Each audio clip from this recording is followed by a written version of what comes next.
All right, hello wine drinking people. Today is Thursday, the 25th of October. Getting ready to take down some Guy and White truffles tomorrow night. And we have got an incredible lineup for you, our wine drinking people. Next week, we got Alejandro Fernandez at Cafe Max on Tuesday night. Wednesday night, we got Paul Hobbs Vinicobos right here in the store.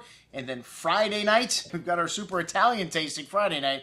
Could forget about that. Sassicaia, Tenuta, Centipante, Nazzoleo, Pareto, three of the great Cabernet Bordeaux-inspired blends in Tuscany, and then what the hell, we're throwing in one of the greatest vineyards of Barolo, Cerrequio from Michele Chiarlo for good measure. 4 vintages of each wine.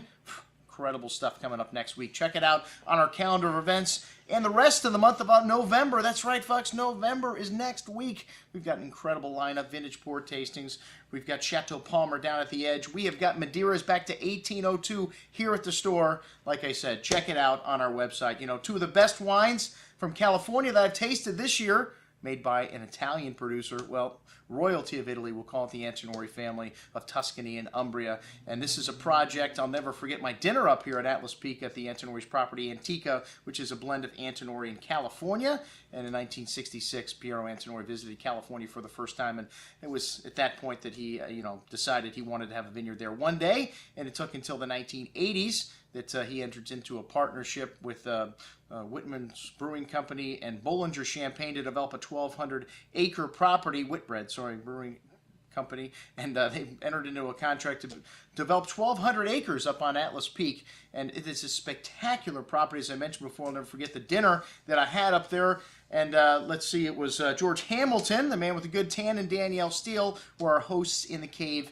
and an incredible evening. I have to say, this 2009 Chardonnay that we're offering today, we offered a year ago when we offered these wines for the first time, and it's still available. And at that time, I think I said, man, this wine needs a little time, and some people that bought it actually put it aside. It's still available. I can't believe it. One of the best Chardonnays I've had again this year from California, and it's got a really clean and almost an austere style for a Napa Chardonnay, but very clean and a little more European. Some light oak spice in there, lovely lemon citrus fruit in this wine, green apples, a note of creme brulee in there, and a lovely amount of underlying acidity coming around really nicely after a year in the bottle. Most excellent stuff. And then the 2007 Cabernet was what we offered a year ago, and that's gone. That was a great vintage.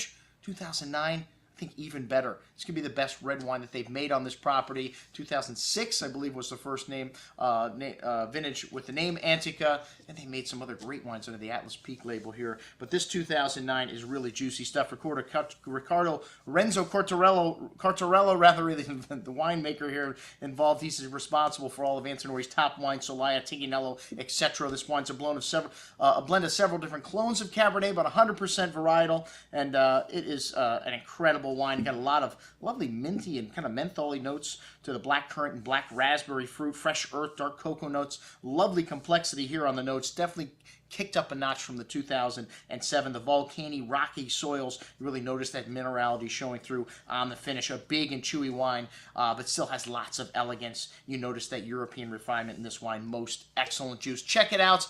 Our killer offering that we've got on 2 of California's greatest wines, the Antica Cabernet and Chardonnay. I'm your host, Andrew Lamposoni, signing off for the Wine Watch, saying remember, always drink the good stuff first.